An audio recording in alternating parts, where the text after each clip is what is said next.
The Kenedy Ranch covered 400,000 acres of the South Texas coastal plain, adjacent to the King Ranch.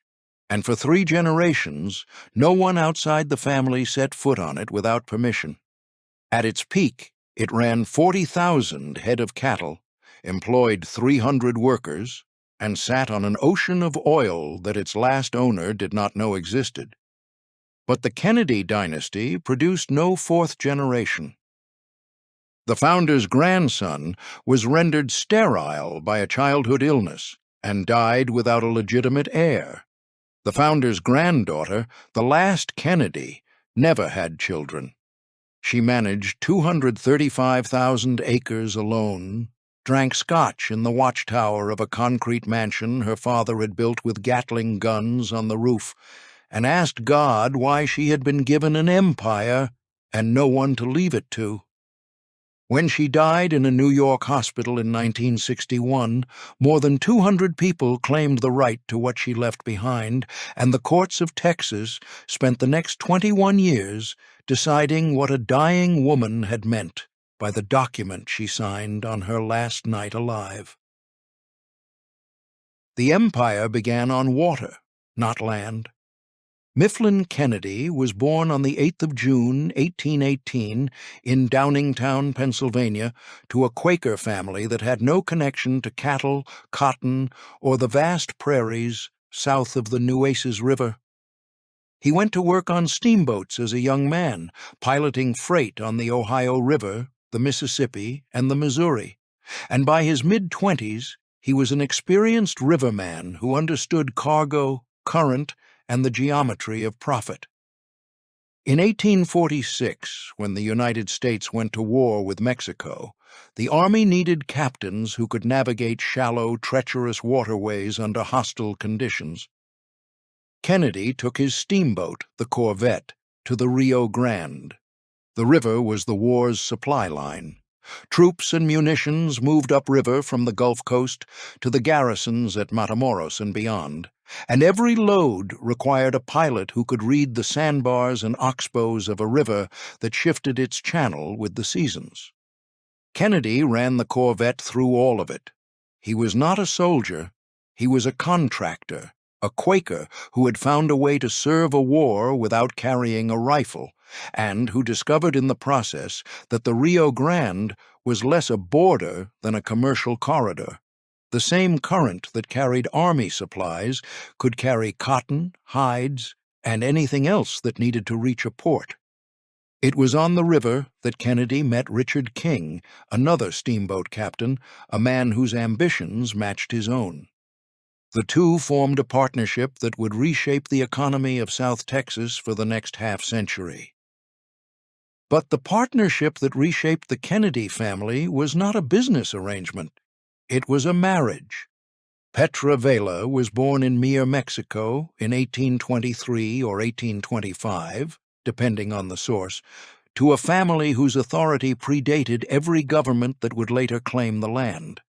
Her father, Gregorio Vela, had served as the Spanish provincial governor with jurisdiction over the territory between the Rio Grande and the Nueces River, the disputed corridor that Texans called the Nueces Strip and that Mexicans had called home for generations. The land that Mifflin Kenedy would one day fence, brand, and call his own had been governed by the father of the woman he married. Petra's childhood was not sheltered. Around 1830, when she was no older than 7 or 8, she and 2 of her sisters were kidnapped by Comanches during a raid on the settlements near Mir. One sister was ransomed. Another escaped. The third was never seen again. Petra survived. The record does not say how, or how long she was held, or what she carried from the experience. It says only that she returned. Petra survived. In 1840, she entered a union with Luis Vidal, a colonel in the Mexican army who was originally from Greece and whose military career gave the family both wealth and standing. They had 6 children, possibly 8. Whether the union was formalized by marriage is a matter of dispute among historians. One researcher who examined records in Mexico City concluded that Vidal may have been married to another woman and maintained two households simultaneously, a practice that was not uncommon among Mexican military officers of the period. What is not disputed is that Vidal gave his name to the children, that Petra managed the household and its finances, and that when Vidal died of cholera in 1849, she inherited the bulk of his estate. Combined with what she had received from her father's holdings in 1846, the inheritance made Petra one of the wealthiest women on the lower Rio Grande. She moved her children across the river to Brownsville, Texas. She was a wealthy, well-connected Mexican widow in a border town that sat on the fault line between two nations, two languages, and two systems of land tenure. Mifflin Kenedy was a Quaker steamboat captain from Pennsylvania with a gift for logistics and a growing interest in the land that stretched north from the river into the Wild Horse Desert. They married in Brownsville on the 16th of April, 1852.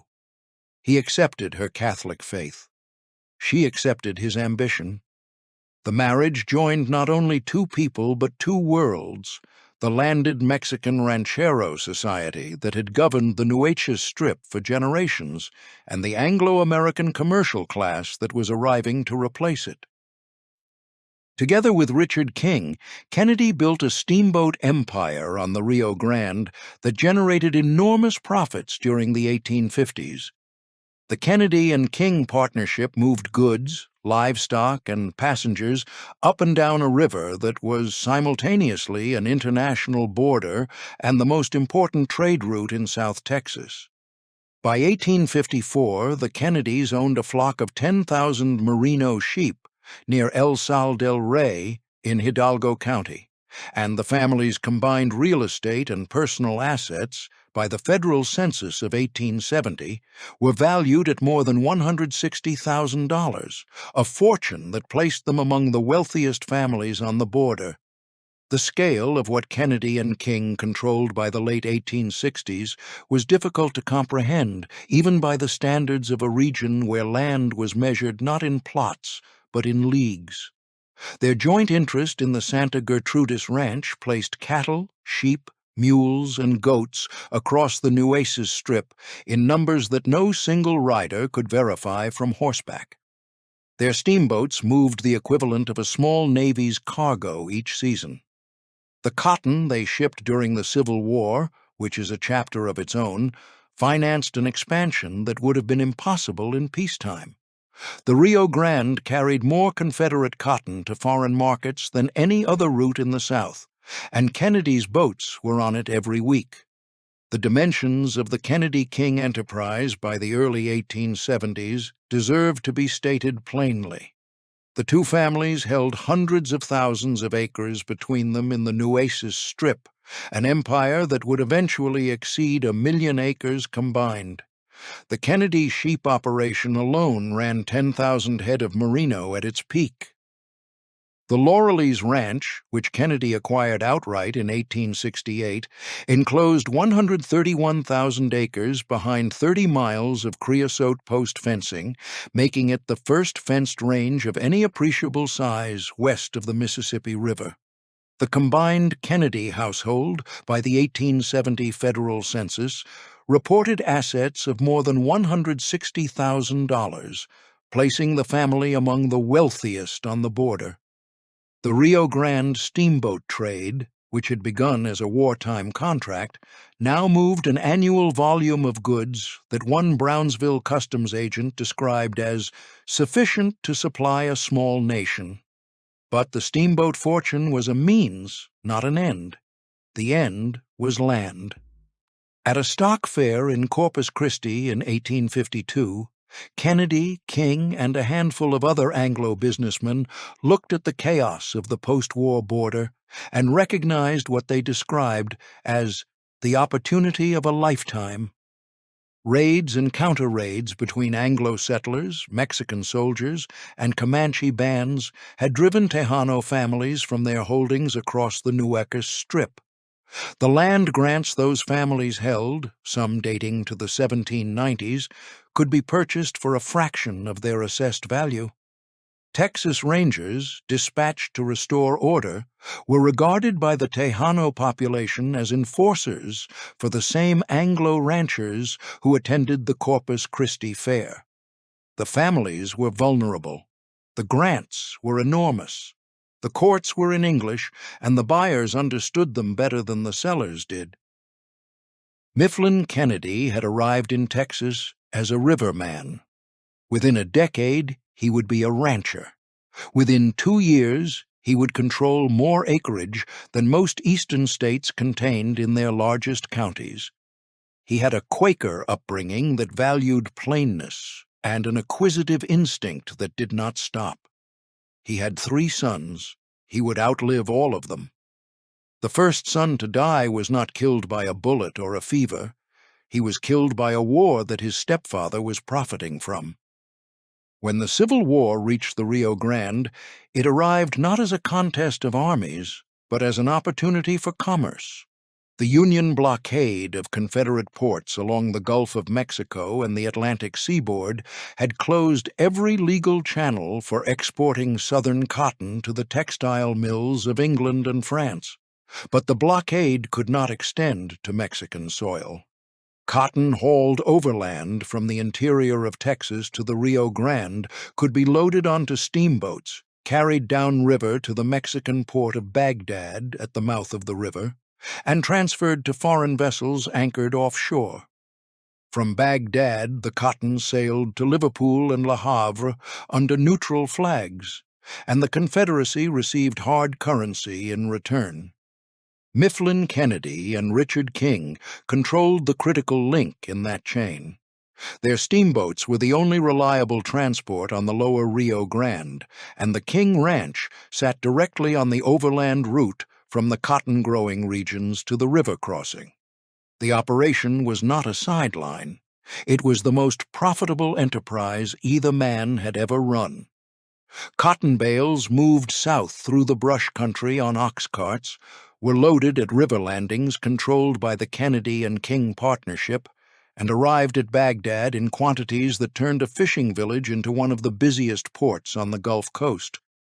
A Union naval officer stationed off the Mexican shore wrote that the beach at Baghdad was white with cotton bales as far as the eye could carry.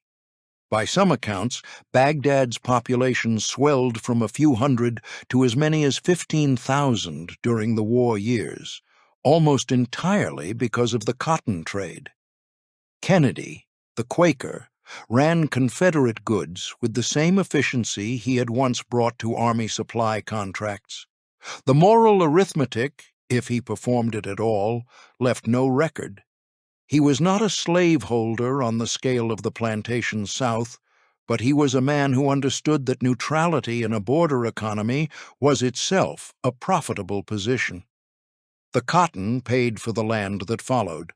The war fractured the Kenedy household in ways the ledger books did not record. Adrian Vidal, Petra's eldest surviving son from her union with Colonel Luis Vidal, was Mifflin's stepson.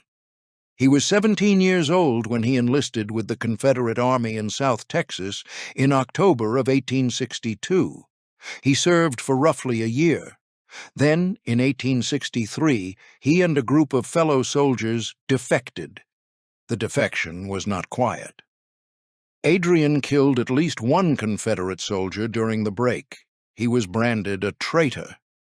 Reports circulated that he had planned an attack on Brownsville itself after crossing the river.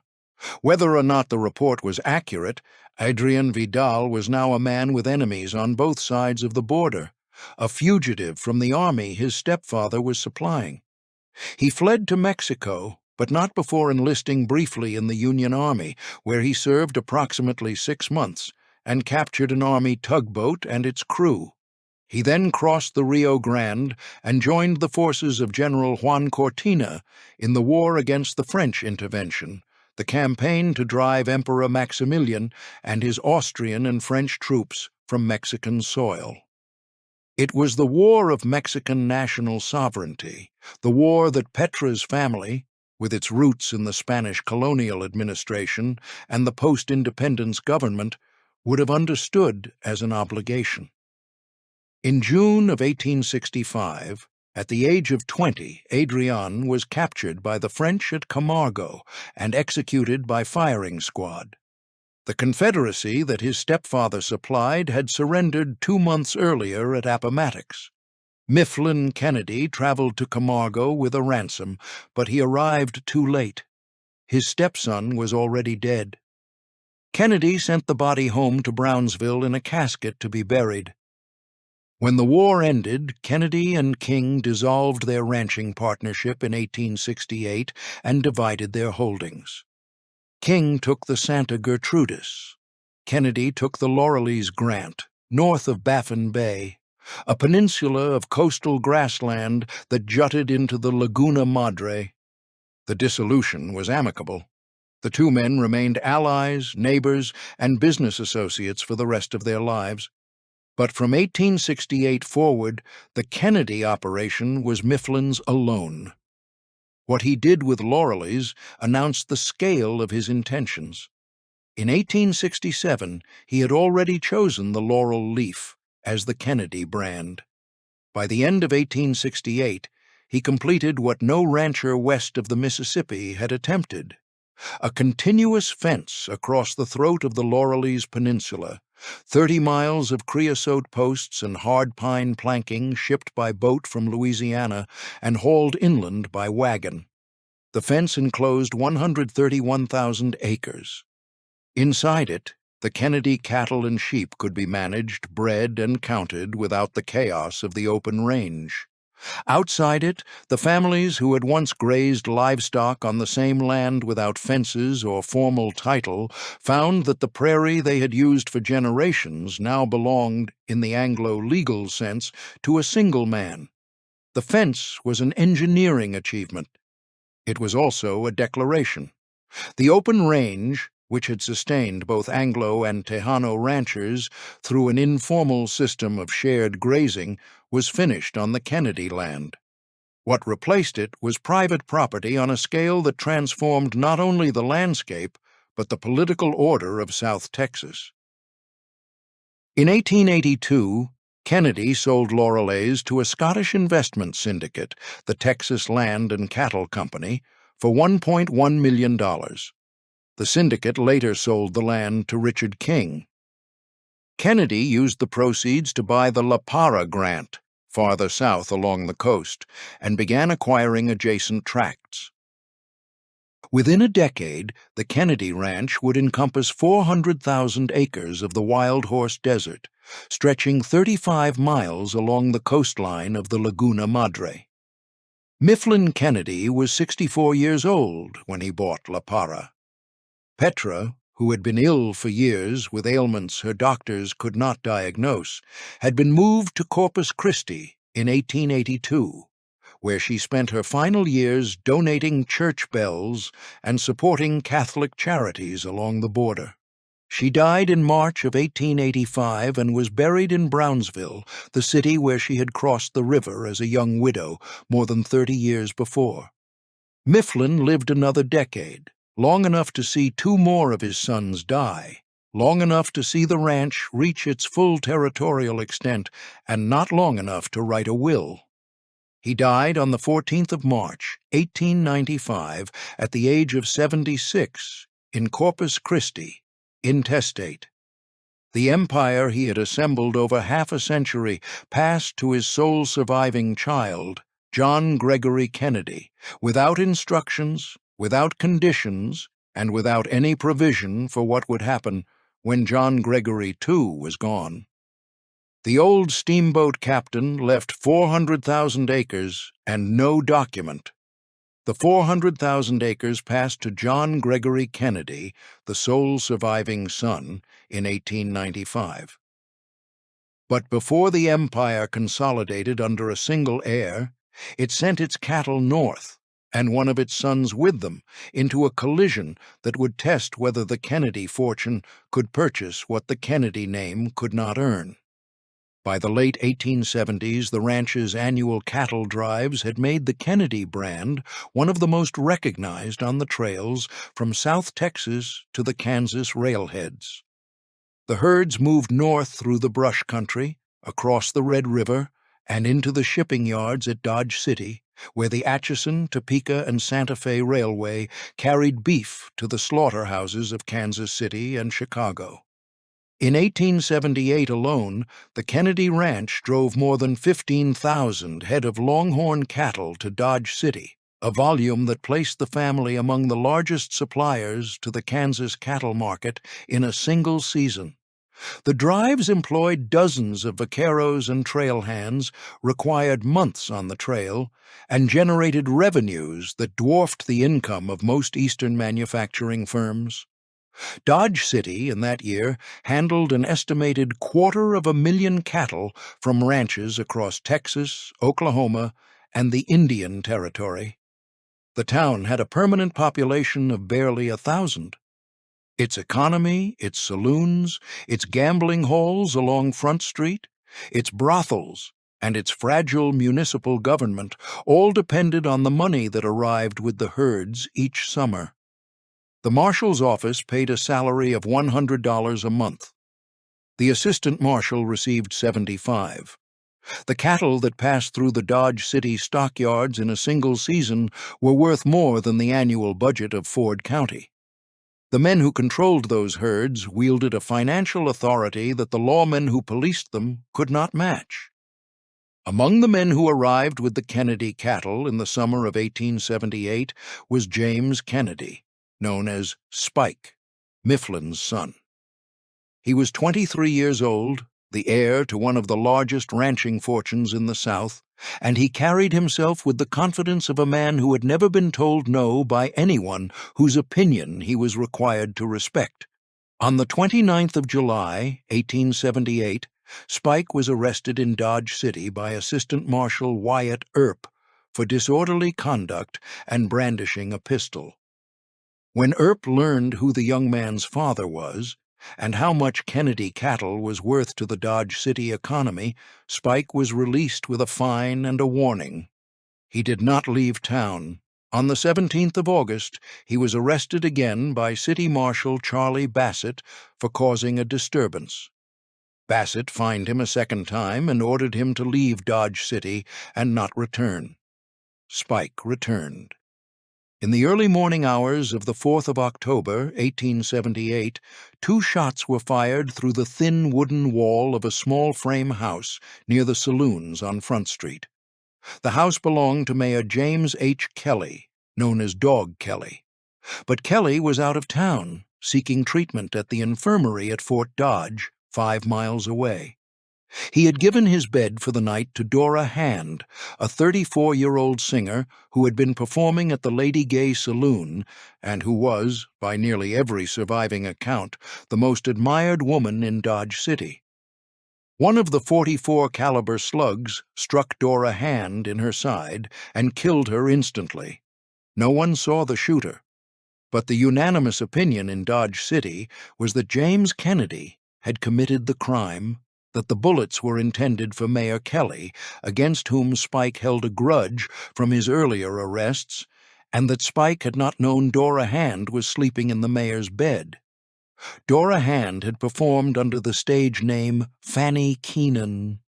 She sang at the variety theaters along Front Street, and her voice, by all accounts, was the thinnest in Dodge City. She had come west from somewhere in the east, and her past, like the pasts of many women in the cattle towns, was not closely examined while she was alive. In death, she became the most mourned figure in Dodge City's brief history. The citizens demanded justice. What they received was something else. By 2 o'clock that afternoon, a posse had formed. The Dodge City Times called it as intrepid a posse as ever pulled a trigger. Its members were Marshal Charlie Bassett, Assistant Marshal Wyatt Earp, Ford County Sheriff Bat Masterson, Deputy Sheriff William Duffy, and Bill Tillman. 4 of the 5 men would become among the most famous lawmen in the history of the American West. On that October afternoon, they were simply angry men on horseback riding south across the Kansas prairie after a killer who had murdered a woman in her sleep. The posse caught Spike Kenedy 35 miles southwest of Dodge City at 4 o'clock in the afternoon of October 5th, roughly a day and a half after the shooting. The lawmen opened fire. 3 rounds struck Spike's horse. A 4th round, fired from Masterson's .50 caliber Sharps rifle, shattered Spike's left arm below the shoulder. He was pulled from the saddle and brought back to Dodge City under guard. When Earp told him the identity of the victim, that the bullet intended for Dog Kelly had instead killed Dora Hand, Spike turned his fury not on himself, but on the man who had shot him. "You ought to have made a better shot than you did," he said to Masterson. Bat Masterson replied, "I did the best I could." The trial took place in the sheriff's office. The room was too small to admit spectators. No transcript was recorded. The Dodge City newspaper noted with what might have been either bewilderment or resignation, "We do not know what the evidence was or upon what grounds he was acquitted." And then Mifflin Kenedy arrived. The elder Kenedy had traveled north when word reached him of his son's arrest. He met privately with the lawman. One chronicler of the episode, writing decades later, summarized Mifflin's posture in a single sentence. His sole concern was whether he had brought enough money. Judging by the verdict, he had.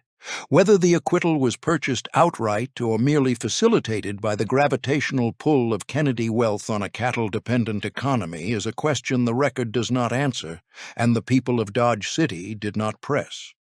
Spike Kenedy walked out of the sheriff's office a free man with a ruined arm.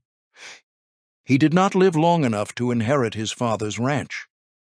Spike Kenedy died on the 29th of December, 1884, at the age of 29. His death was attributed to typhoid fever and lung congestion, though some believed the illness had its roots in the wound Masterson had inflicted 6 years earlier.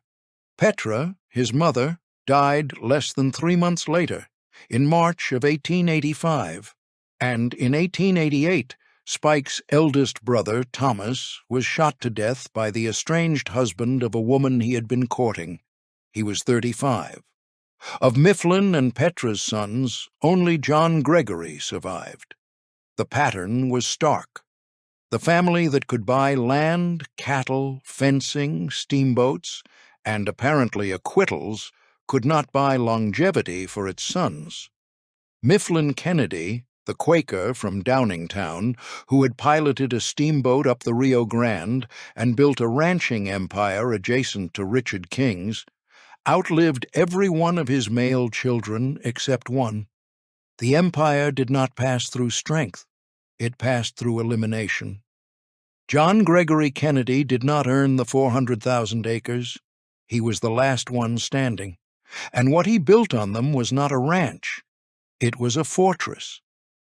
John Gregory Kenedy was 40 years old when his father died intestate, and he spent the next 3 decades turning the inheritance into something Mifflin had never attempted.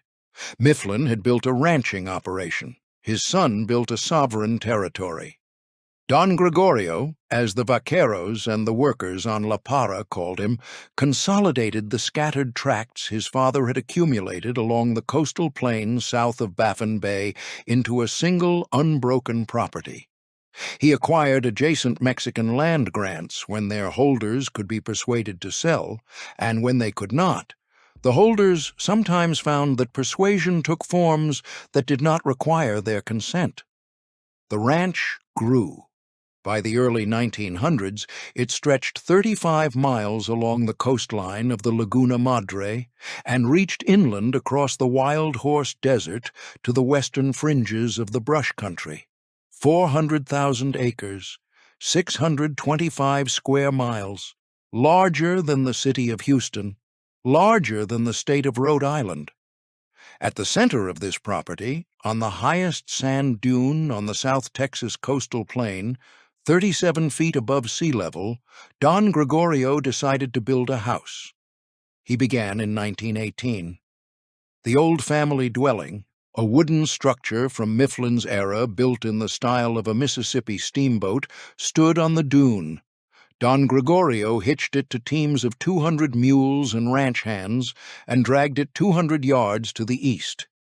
Then, on the cleared ground, he began construction of La Casa Grande. The materials came by barge. Lumber, tile, iron, and reinforcing steel were loaded at Corpus Christi, shipped down the intracoastal waterway, and unloaded at a private wharf Don Gregorio had built on Baffin Bay. The construction took 5 years. What rose on the sand dune was not a ranch house. It was a 30-room, 3-story Spanish Revival mansion with a red tile roof, arched windows, and walls of 18-inch reinforced concrete. The walls were not decorative. They were structural. 18 inches of steel-reinforced concrete could stop a rifle round. They could survive a hurricane.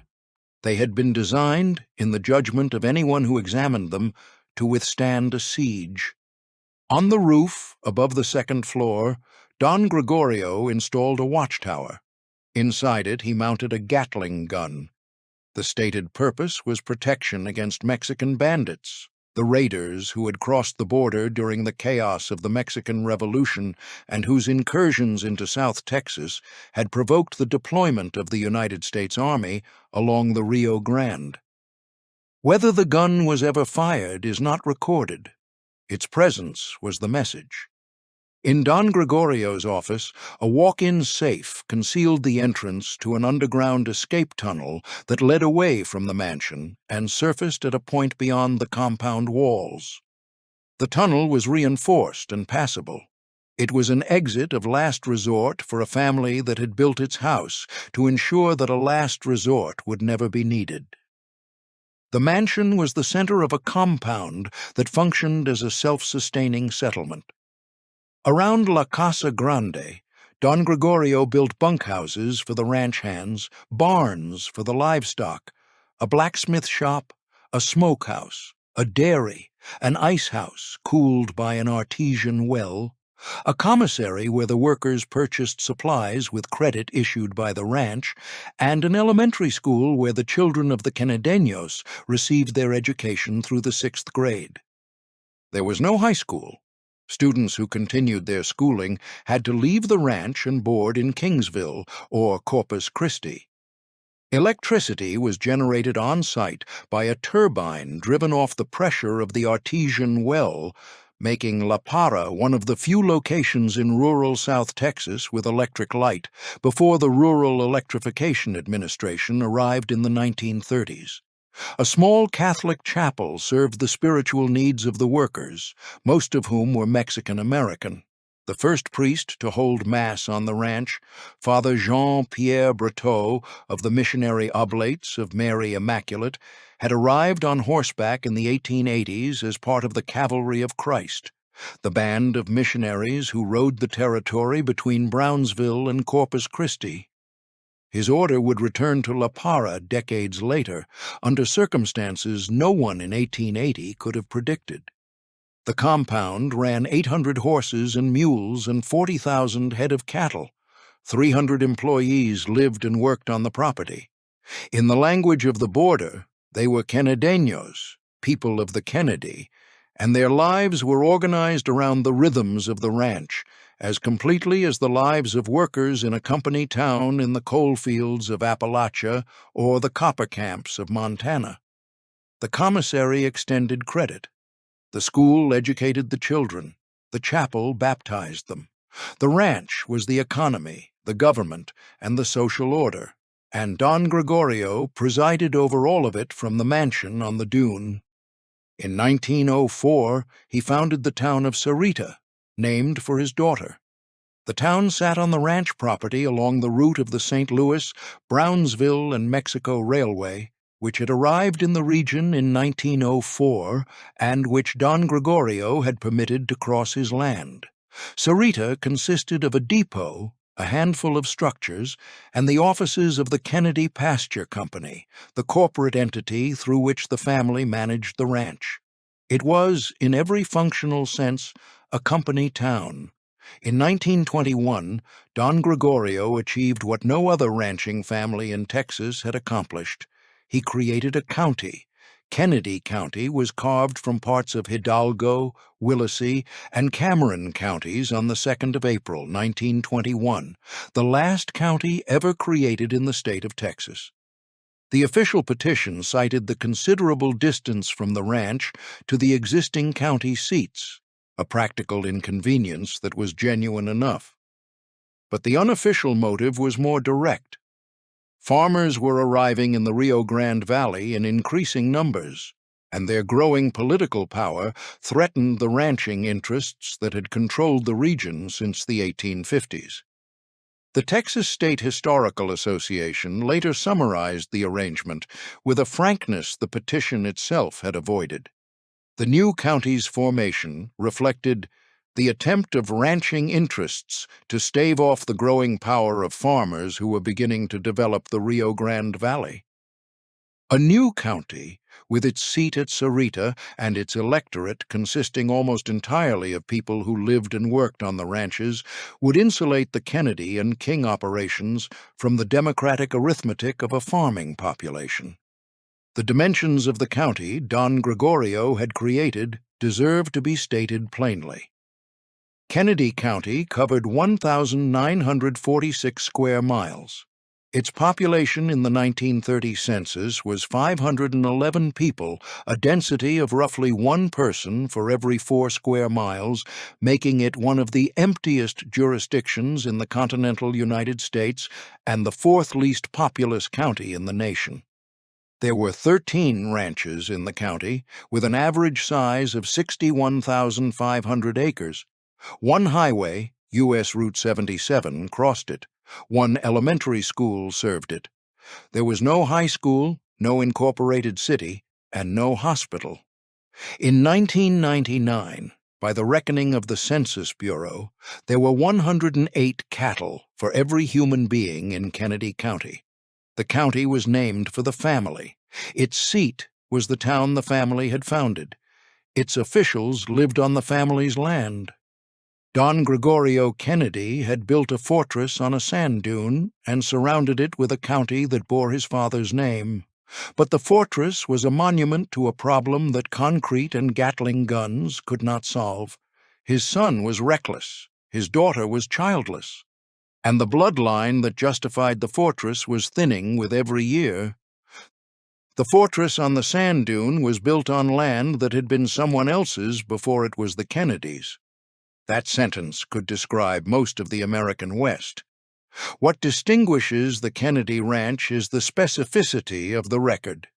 The names of the families who held the land before the Kenedys are known. The dates of the grants are documented.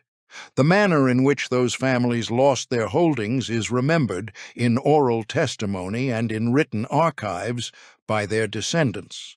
And the ranch itself sits on a grant, whose name the Kenedys kept, La Para, as if the name of the original grant were a deed of provenance rather than a reminder of what had been taken. The La Para grant covered more than 66,000 acres. It was one of more than 15 Spanish and Mexican land grants that had been assigned between the 1790s and the 1840s within the territory that would become Kenedy County in 1921. These grants were not abstractions. They were the legal instruments by which the Spanish crown and, after 1821, the Mexican Republic distributed land to settlers along the lower Rio Grande. The families who received them built ranchos, ran cattle, raised children, and buried their dead on the same ground for generations.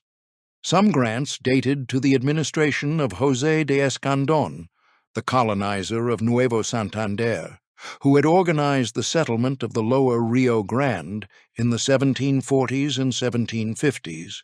Others were issued by the provincial authorities of Tamaulipas in the decades after Mexican independence. Petra Vela's own father, Gregorio Vela, had served as a Spanish provincial governor with jurisdiction over this territory. The land grant system was not foreign to the Kenedy family. It was the system that had produced the founding matriarch's authority. The Treaty of Guadalupe Hidalgo, signed in 1848, ended the Mexican-American War and ceded the Transnueces to the United States. Articles 8 and 9 of the treaty specifically guaranteed the property rights of Mexican citizens in the ceded territory. The promise was explicit. Its enforcement was not. In Texas, unlike the rest of the American Southwest, the process of confirming land grants fell to the state rather than the federal government, a consequence of the terms under which Texas had entered the Union in 1845. The state legislature sent two commissioners, William Borland and James Miller, to the Transnueces in 1850 to investigate the existing titles. Borland and Miller interviewed hundreds of Tejano grantees, their heirs, and their witnesses, and by 1852, the legislature had confirmed 209 claims. The legal process on paper was remarkably equitable. The courts validated an additional 67 grants in the decades that followed, but confirmation of a title did not guarantee possession of the land. The grants had been confirmed. The families who held them still had to defend them, and defense required lawyers, English language literacy, access to Anglo courts, and the financial resources to sustain litigation against buyers who had capital and political connections that the original grantees did not. The violence of the border, the raids and counter-raids that convulsed the Nueces Strip in the 1850s and 1860s, drove many families south across the Rio Grande or into the towns along the river, leaving their ranchos unoccupied. Under Texas law, an unoccupied grant could be characterized as abandoned, and an abandoned grant could be purchased.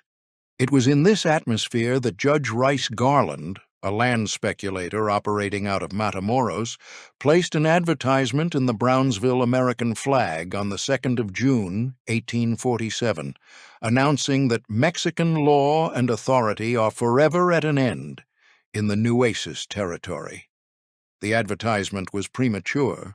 The treaty had not yet been signed. But the sentiment was accurate. The legal infrastructure that had sustained the grant system was being replaced, grant by grant, family by family, by a new order in which the buyers were Anglo, the courts were English-speaking, and the sellers were frequently unaware that they had alternatives. The Kenedys were among the principal beneficiaries. Mifflin's acquisition of the La Parra grant in 1882 was one transaction in a pattern that extended across decades.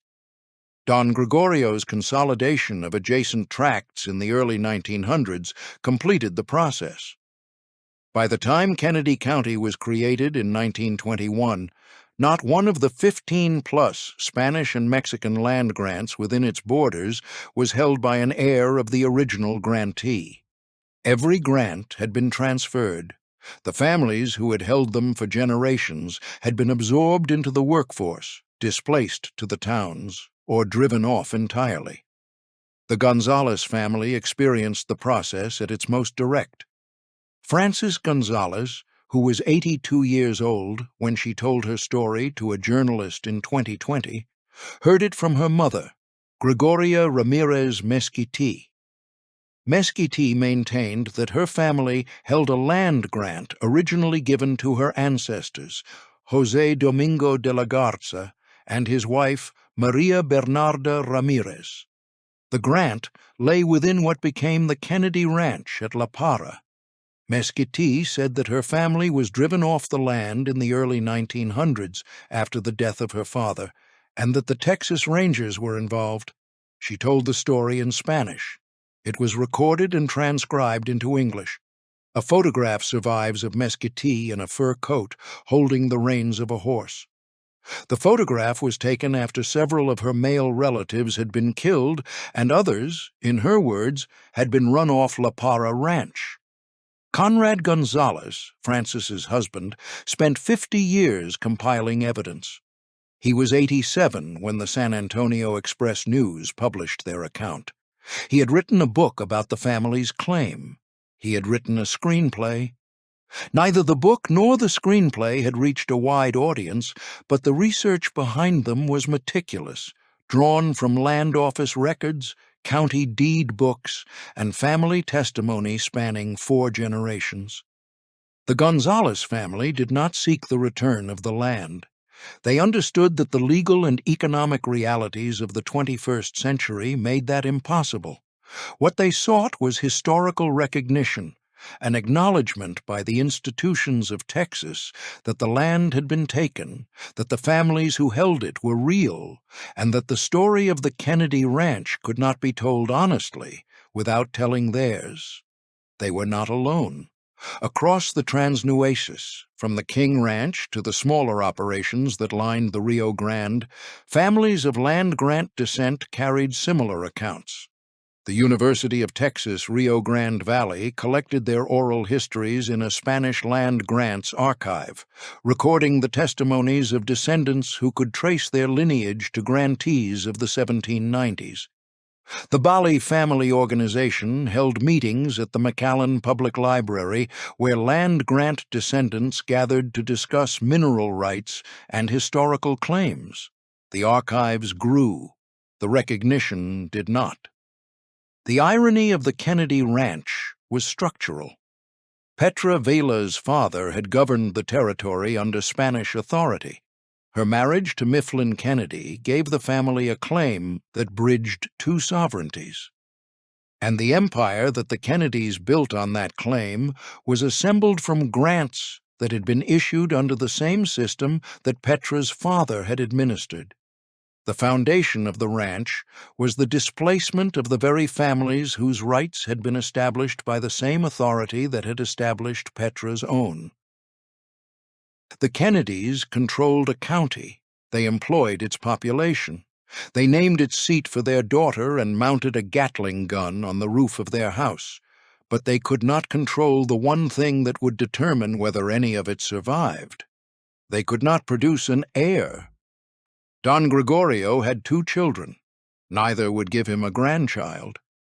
The dynasty that controlled a county, employed its population, and named its towns, could not accomplish the one task that every ranching family on the frontier understood as the condition of survival. It could not continue. John Gregory Kenedy, Jr., known as Johnny, was the son who was supposed to carry the name. He was handsome, gregarious, and reckless in the way that the sons of very wealthy men sometimes are when they have been given everything except a purpose. As a boy on La Parra, he contracted mumps, and the illness left him sterile. The family did not speak of this openly. Johnny himself may not have known until later, or may have known and refused to accept it. His virility was the family's legend. His sterility would prove to be its sentence. He married Elena Suez of San Antonio, a woman of social standing and composure, and together they occupied the old plantation-style house that Mifflin's mules had dragged across the dune to make room for La Casa Grande. Johnny and Elena's house sat east of the mansion, within sight of it, a satellite of the main compound. The marriage produced no children. Johnny's conduct suggested that he understood the sterility as something to defy rather than accept. He was a womanizer of persistent and indiscriminate habits, and his affairs on and off the ranch were known to everyone who lived at La Parra. One of those affairs would surface decades later as a legal claim. Ray Fernandez, a Mexican-American man from the Rio Grande Valley, spent years assembling evidence that he believed proved his mother, 78-year-old Ann Fernandez, was the biological daughter of Johnny Kenedy. According to Fernandez's research, Ann was born in 1925 in a home for unwed mothers in Waco, Texas, to Maria Rowland, a teenage maid who worked on La Parra. After the birth, the infant was sent to live with an aunt in the town of Driscoll. and Maria was transferred to the Kenedy family's mansion on Upper Broadway in Corpus Christi, away from the ranch and away from Johnny. 2 years later, Fernandez believed Maria may have conceived a second child by Johnny, a boy named Raul. The claim was never adjudicated in the Kenedy estate proceedings. It arrived decades too late and could not overcome the legal presumption of legitimacy that governed Texas inheritance law. But Fernandez's research pointed to something the family's public narrative had excluded, that Johnny Kennedy's recklessness had consequences that extended beyond gossip, that there were children who might have carried the Kenedy bloodline, and that those children had been separated from the family before they could claim it. Johnny's health declined in the 1940s. He drank heavily. His marriage to Elena was, by most accounts, a formality sustained by proximity and money rather than affection. In 1948 he died in Mexico. The circumstances of his death are not extensively documented in the public record. He left no legitimate heir. Elena Suez Kenedy inherited the northern half of the ranch. Don Gregorio's daughter was a different kind of person, and she faced a different kind of emptiness.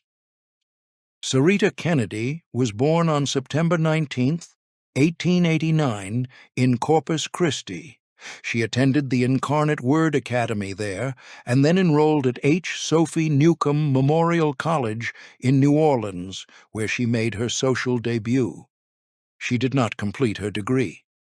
She returned to La Parra and on December 8, 1910, married Arthur Lee East, a South Texas rancher, in a Catholic ceremony.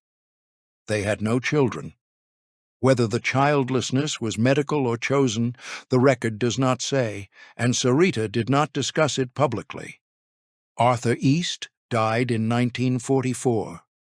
When Johnny died 4 years later, Sarita and Elena Suez Kenedy became the sole heirs to the 400,000-acre ranch. The property was divided between them. Elena took the northern section. Sarita took the southern half, 235,000 acres, the mansion, the compound, the town, the chapel, and the cemetery where her grandparents and her parents were buried. She became the patrona. The title was not ceremonial. Sarita managed the ranch with an attentiveness that her brother had never demonstrated. She oversaw the cattle operations, negotiated leases, and when Johnny had been too ill to manage his half of the property, she had taken on that responsibility as well. She served as a county commissioner of Kenedy County. She sat on the board of directors of the Alice National Bank. She purchased the San Pablo Ranch near Hebronville in Jim Hogg County and the Twin Peaks Ranch in Colorado, expanding the family's holdings beyond the coastal plain for the first time. Oil was discovered on the San Pablo property, and royalty checks began arriving in amounts that dwarfed the income from cattle. The Kenedy fortune, already vast, was growing larger under Sarita's management than it had been under any previous generation. But the public accomplishments did not fill the private absence. Sarita's faith deepened as her loneliness grew. She donated generously to Catholic charities along the border and across the world. Pope Pius XII recognized her service to the Church in 1952 by awarding her the Pro Ecclesia et Pontifice Medal and membership in the Ladies of the Holy Sepulchre of Jerusalem. She was named an honorary member of both the Franciscan Order and the Missionary Oblates of Mary Immaculate. In her 1948 will, she bequeathed the La Parra Ranch headquarters and 10,000 surrounding acres to the Oblate Fathers and 13,000 acres to the Diocese of Corpus Christi. The awards and the bequests were the gestures of a woman who was trying to give meaning to an inheritance that had no future in the family's bloodline.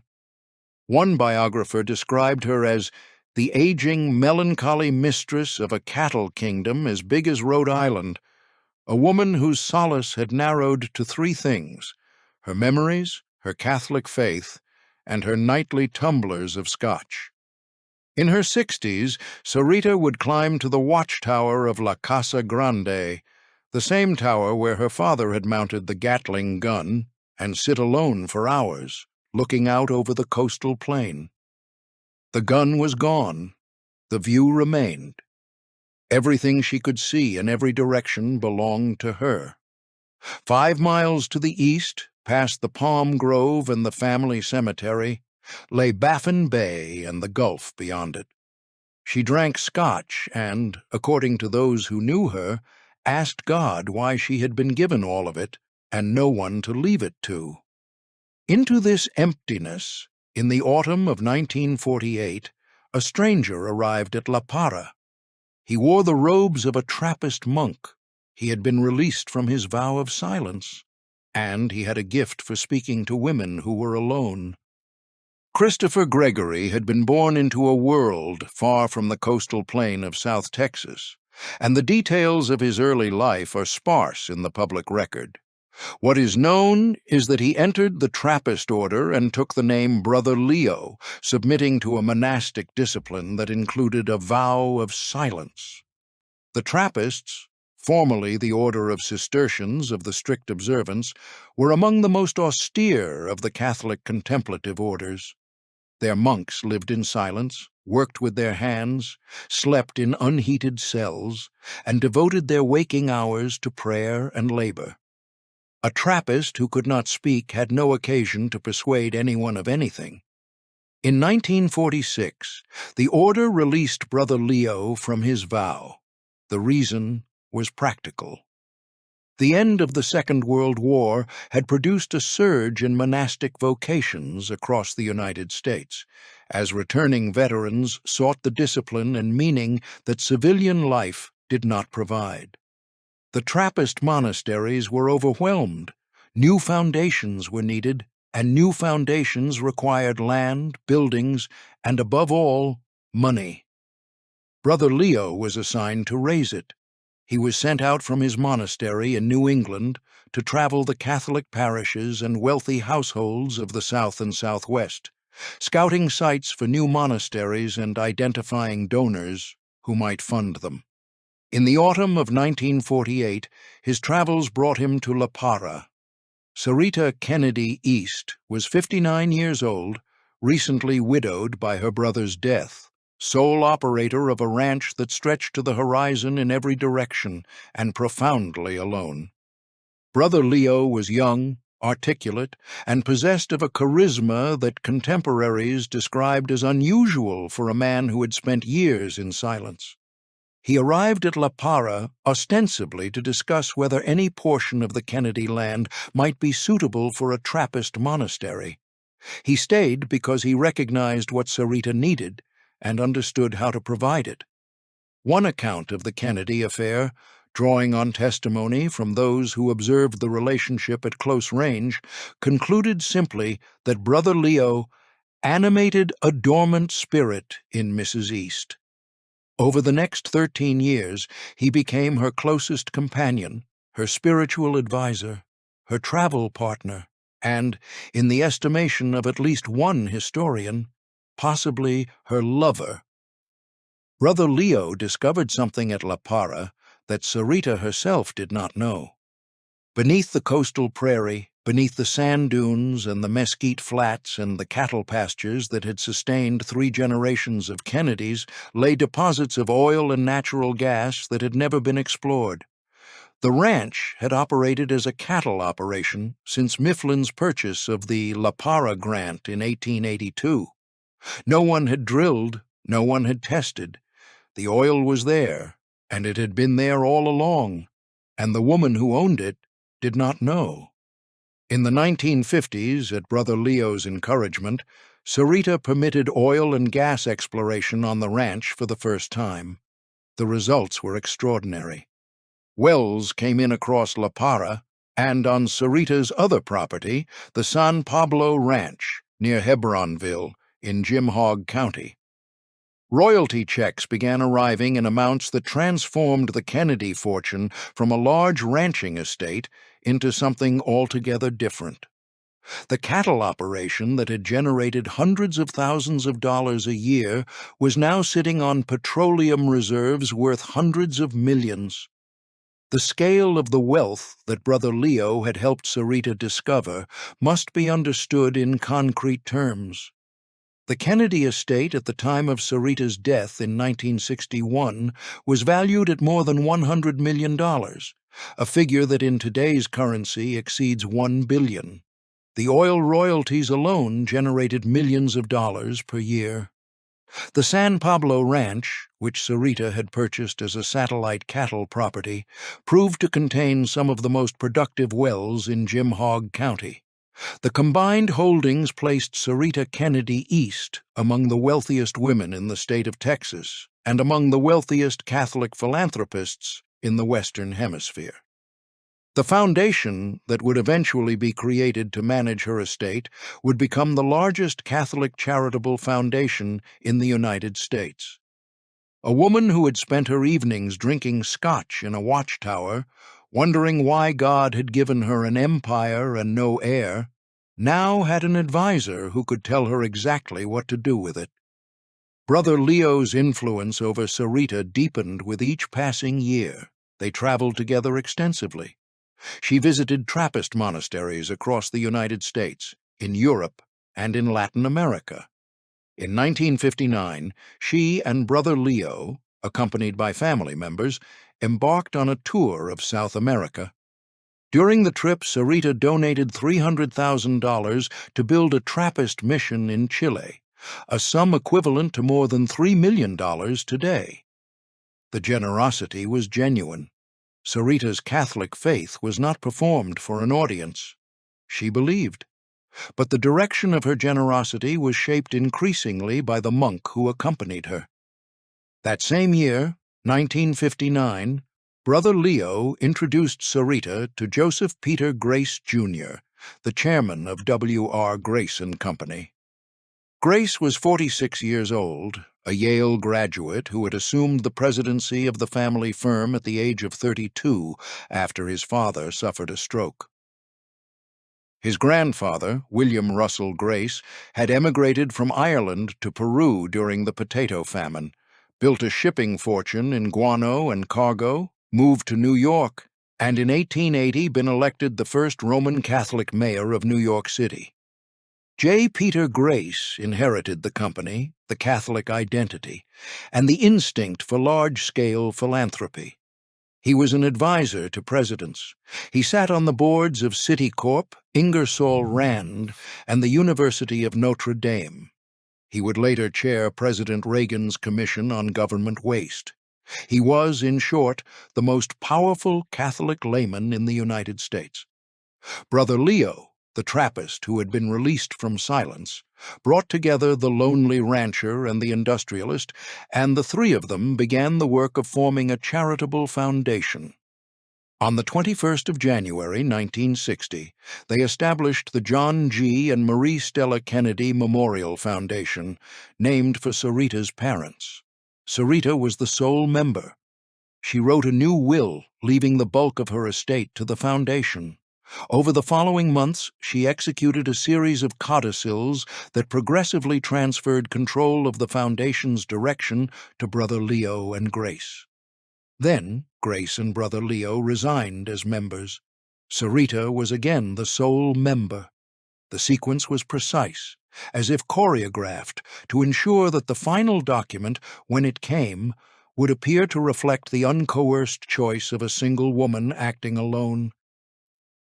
The final document came on a hospital bed in New York City. Sarita had been diagnosed with cancer. She was admitted to a hospital in Manhattan in the winter of 1960 to 1961, and her condition deteriorated rapidly. Brother Leo was at her side.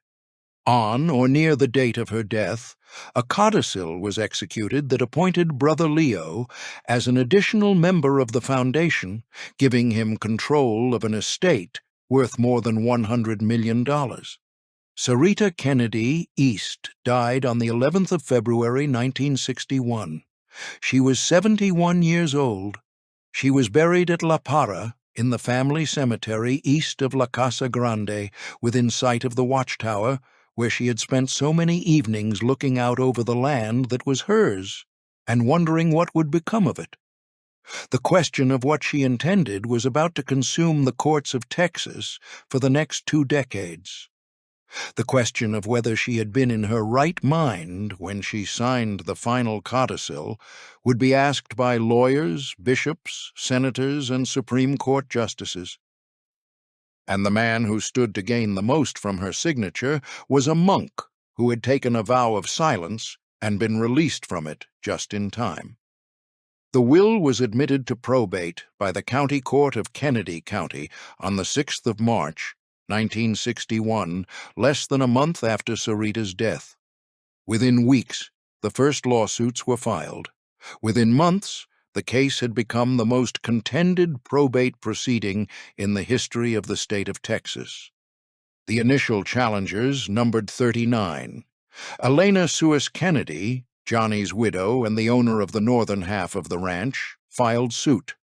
The Turcotte family, relatives of Sarita's mother, Marie Stella, filed suit. The Diocese of Corpus Christi, under Bishop Mariano Garriga, filed suit. The charges were the same across every petition: fraud, undue influence, and lack of testamentary capacity. The core allegation was that Sarita Kenedy East had been a dying woman, disoriented by cancer and the medications administered to treat it, and that the codicil executed from her hospital bed, naming Brother Leo as a member of the foundation, did not reflect the free and informed will of a competent person. It reflected the will of the monk who stood beside her. The 39 claimants grew. Distant relatives appeared. Mexican descendants of Petra Vela de Vidal surfaced with claims to the estate through the matrilineal line. Ranch workers and their families asserted oral promises made by Sarita during her lifetime. By the time the courts began to sort the petitions, the number of individuals claiming some right to the Kenedy estate had exceeded 100 and was approaching 200. The wealth was so vast, and the absence of a clear heir so total, that the estate became a kind of vacuum into which anyone with a plausible connection to the Kenedy name was drawn. The Catholic Church did not respond to the crisis as a single institution. It responded as several institutions with competing interests, and the competition very nearly tore the American Catholic hierarchy apart. Cardinal Francis Spellman, the Archbishop of New York, was the most powerful Catholic clergyman in the United States. He was an ally of J. Peter Grace. He regarded the Kenedy fortune as a resource that should benefit the Catholic Church on a national and international scale, and he supported a distribution that would direct 80% of the estate's value to Catholic causes administered from New York. Bishop Garriga in Corpus Christi rejected this arrangement with a vehemence that reached Rome. Garriga argued that the money had been made in South Texas, that Sarita had lived and died as a member of the Diocese of Corpus Christi, and that the diocese had a prior claim. The dispute between Spellman and Garriga was not merely administrative. It was a fight over whether Catholic wealth generated in rural Texas would be controlled by the local diocese or by the national hierarchy in Manhattan. Pope John XXIII intervened. He dispatched a negotiator to attempt a resolution between the factions.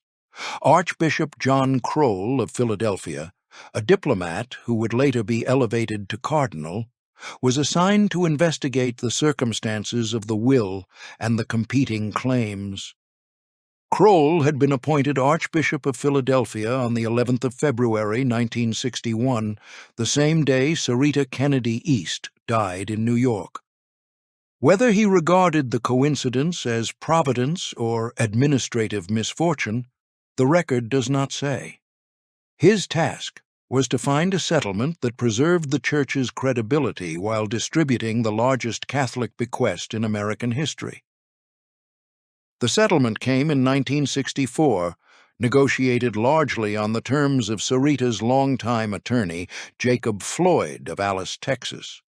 Floyd was the dean of South Texas Legal Power, a man whose connections to the Alice National Bank, the Kenedy Pasture Company, and the Parr political machine in Duval County gave him an influence over Kenedy County affairs that rivaled the family itself. The settlement he orchestrated kept the wealth in South Texas. The bulk of the estate, approximately $100 million, remained under the control of the Alice National Bank and the Kennedy Memorial Foundation.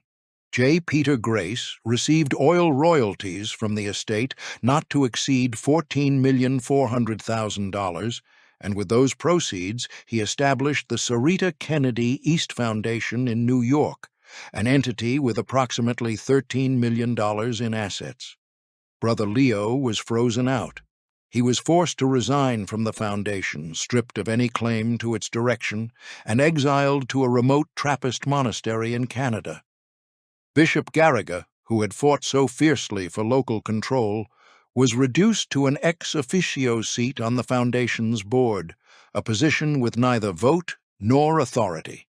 In 1984, a newly installed Bishop of Corpus Christi, René Gracida, would seize effective control of the foundation from the Alice National Bank, arguing that the church's interests had been subordinated to the bank's for 2 decades.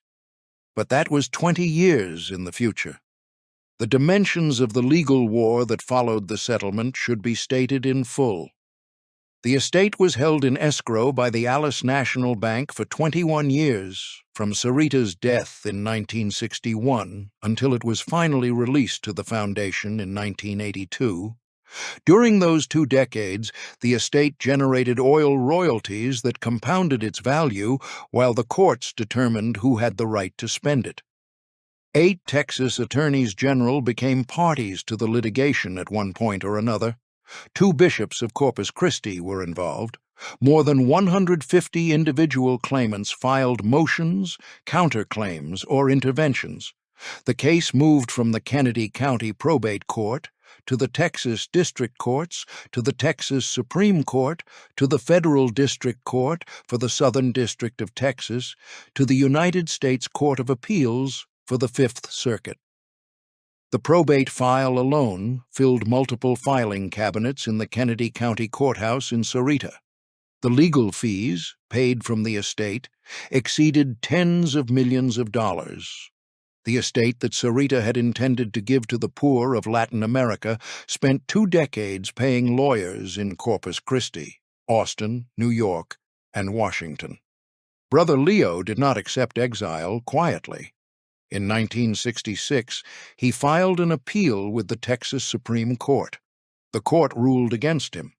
He then pursued a federal civil rights claim under Title 42 of the United States Code, Section 1983, alleging that the defendants had conspired to deprive him of a fair trial. The case, styled Christopher Gregory versus Thomas J. Drury and others, reached the Fifth Circuit Court of Appeals, which heard arguments and issued its opinion on the 27th of January, 1987. Judge Patrick Higginbotham, writing for the panel, opened the opinion with a sentence that no federal appellate judge had ever written about a probate case. "The full story of this will contest," Higginbotham wrote, "would challenge the imagination of even Larry McMurtry, and has a cast that rivals his epic Lonesome Dove." The Fifth Circuit dismissed Brother Leo's federal claim. In June of 1981, the United States Supreme Court had already refused to hear his state-level appeal, and the federal suit fared no better. The monk who had discovered the oil befriended the widow and stood beside her hospital bed with a document in his hand had been defeated at every level of the American judicial system. He spent his final years in monastic obscurity. The Trappist order, which had released him from silence to raise money, received almost nothing from the fortune his silence had helped reveal. The church that had comforted Sarita in life spent more than 20 years arguing with itself over what she left in death. And the foundation she had created to help the poor of Latin America became, for 2 decades, the property of a bank vault in Alice, Texas, generating interest for an estate that no one was permitted to spend.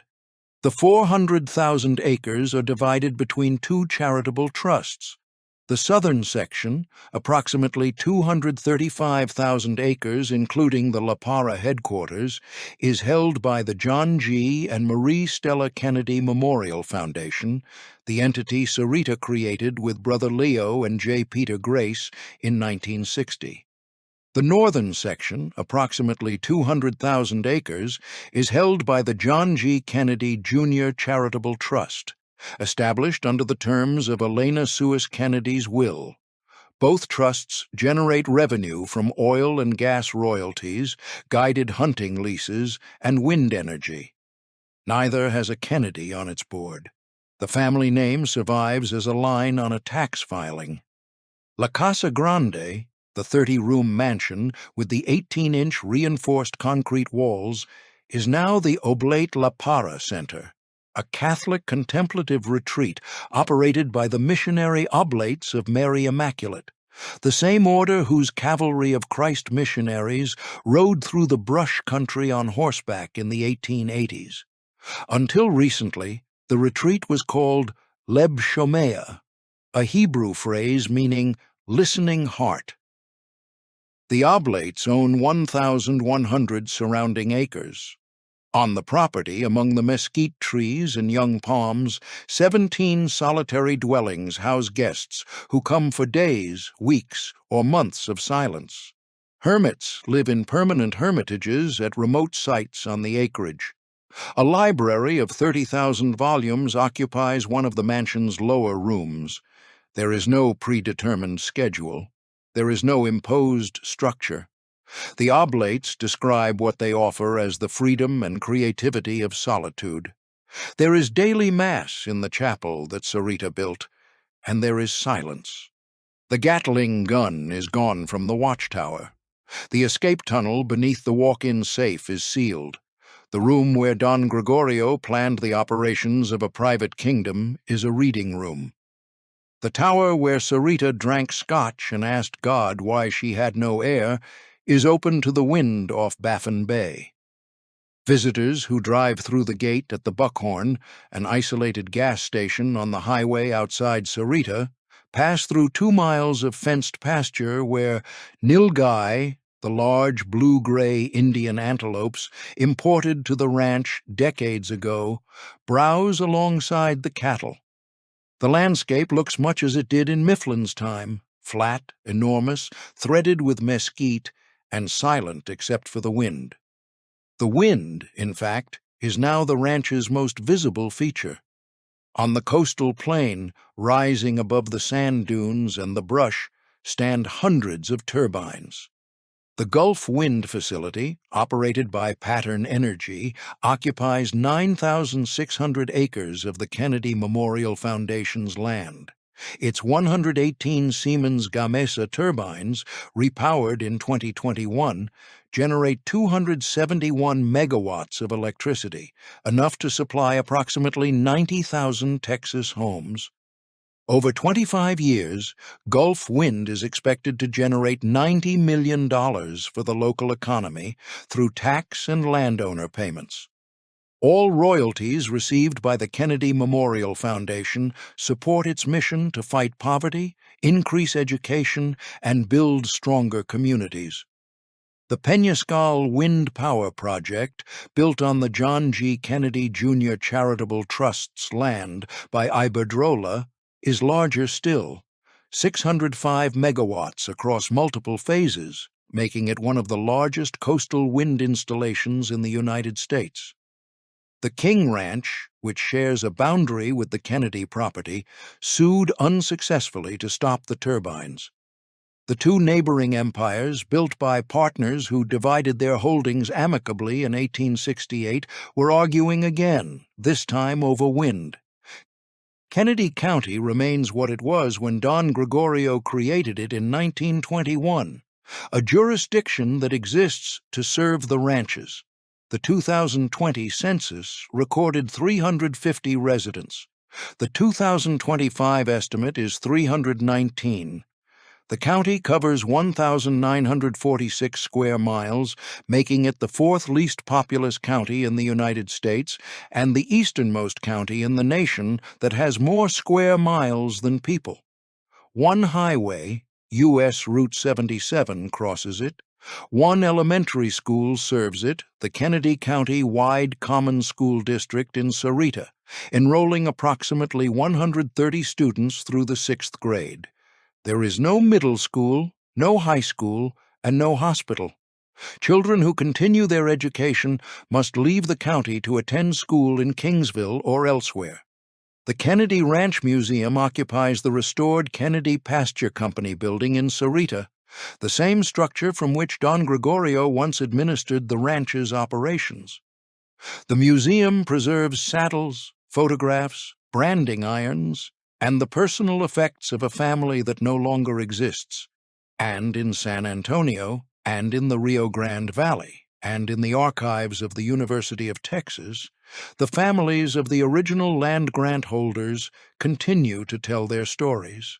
The Gonzalez family, the descendants of José Domingo de la Garza and Maria Bernarda Ramirez. The communities that held porciones along the lower Rio Grande before the Treaty of Guadalupe Hidalgo redrew the map. They do not seek the return of the land. They understand that the legal and economic architecture of the 21st century does not permit it. What they seek is simpler and in some ways more difficult to obtain. They seek historical recognition. They seek an acknowledgement that the story of the Kenedy Ranch is not only a story of what the Kennedys built, it is a story of what was there before them and of the people who remember. Mifflin Kenedy arrived in Texas in 1846 as a steamboat captain with a Quaker conscience and an eye for opportunity. He married the daughter of a Spanish governor, built a ranching empire on land grants that had belonged to other families, and died without a will. His son built a fortress on a sand dune and created a county to protect it. His grandson could not produce an heir. His granddaughter, the last Kenedy, left everything to a foundation created at the suggestion of a Trappist monk who had been released from his vow of silence. The courts spent 21 years deciding what she meant. The ranch is now a wind farm, a prayer house, and a hunting lease. The mansion where the Gatling gun once stood is a place of silence, operated by monks who chose it.